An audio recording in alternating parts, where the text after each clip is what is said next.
Boa noite. Nosso assunto de hoje é a apostila 4. E a apostila 4 encerra a questão dos tratados. E a apostila 4, o primeiro tópico da apostila 4, fala sobre os efeitos sobre as partes.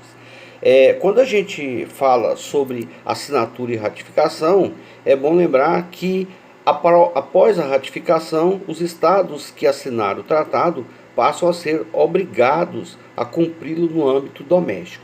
Então, efeito entre as partes ele produz a partir do momento que ele é ratificado, porque a assinatura é ato de consentimento, mas ainda não valida o tratado para a sua exigência doméstica, né? Quanto à duração, os tratados podem durar por prazo determinado, por prazo indeterminado, ou eles podem ter caráter ad eterno.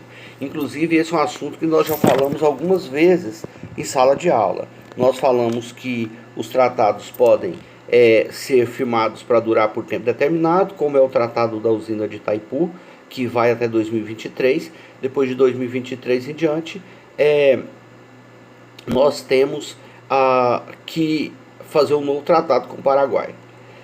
Até 2023, o Paraguai é obrigado a nos vender o excedente.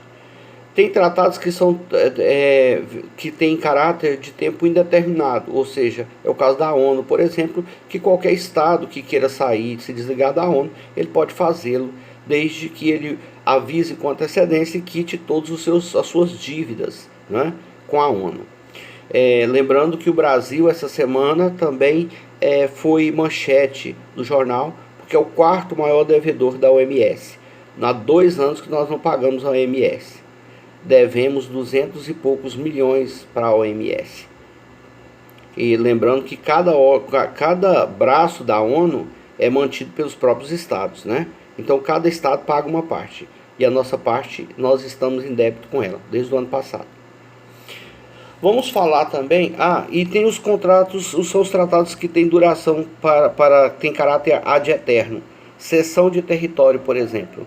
Os Estados Unidos compraram o Alasca da Rússia, o Brasil comprou o território do Acre, da Bolívia, a França comprou a Alsácia-Lorena, eu não me lembro mais de quem foi, acho que foi da Alemanha.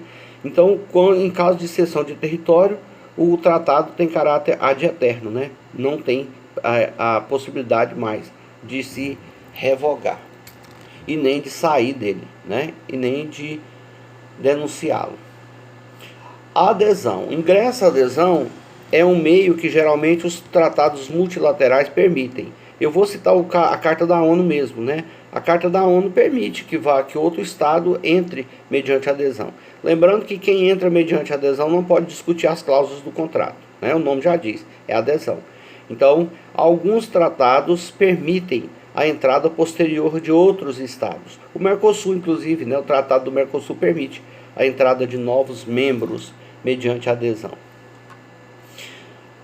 A próxima pergunta é com relação à violação. Bom, nos tratados bilaterais, a violação de um tratado de um estado é mais séria, né? Porque se um estado tem um tratado bilateral e ele não cumpre a parte dele, o outro pode entender que o tratado está extinto, ou a outra parte pode exigir, notoriamente nos casos onde uma das partes já cumpriu a parte dela, né? Se ela já cumpriu a parte dela, obviamente que ela vai exigir que a parte adversa cumpra a parte dela também no que foi acordado, né? Agora, nos tratados multilaterais, a violação de um é motivo suficiente para os outros também entender que não querem mais aquela pessoa no tratado. Vamos colocar, por exemplo, a União Europeia. Se um Estado da União Europeia viola o tratado, cabe aos outros Estados dizer se vai continuar mantendo relação com ele ou se vai excluí-lo. Lembrando que o fato de um violar o tratado não permite que os demais entendam o tratado extinto e saia violando o tratado. Na apostila, inclusive, vocês vão ver uma decisão ali que a corte tomou justamente por causa disso. Ela penalizou primeiro a Inglaterra, depois foi lá, penalizou primeiro a França, depois foi lá e penalizou a Inglaterra, porque ela entendeu que o fato da França ter violado o tratado não autorizava a Inglaterra a violar também. Ela diz, olha, se a França violou o tratado, o máximo que podia acontecer era os seus pares dizerem que estava excluindo ela do grupo, mas não permitia que os outros também violassem o tratado, né? Lembrando que é um tratado multilateral. Vamos falar de interpretação? Quem é que faz interpretação? Numa aula, alguns dias atrás, eu falei sobre a questão da interpretação. Quando o tratado é assinado, ele tem uma via original, ou duas ou três, conforme for o caso. Essa via original é chamada de instrumento. O original, que é um instrumento, fica guardado com o depositário. O depositário é um estado. Esse estado é nomeado, pode ser um dos membros, pode ser um estado, um terceiro estado que não faça parte do tratado, mas ele fica com a obrigação de guardar o original. Em algum momento, esse original pode ser solicitado pela corte, para que a corte leia o tratado e o interprete.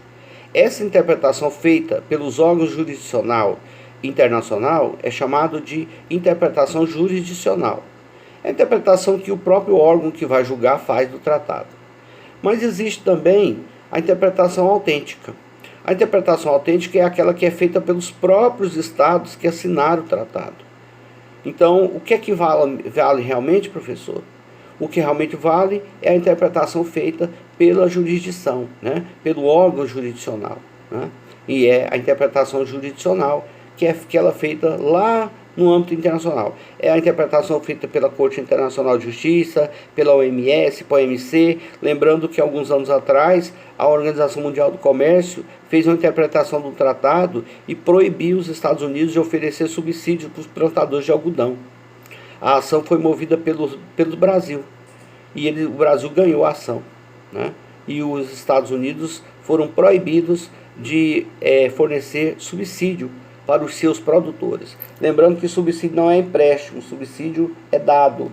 E ao dar esse dinheiro para os produtores de algodão dos Estados Unidos, os Estados Unidos desequilibrou, né? Os Estados Unidos desequilibrou a competição, a relação competitiva entre particulares. Foi isso que a Organização Mundial do Comércio decidiu, né?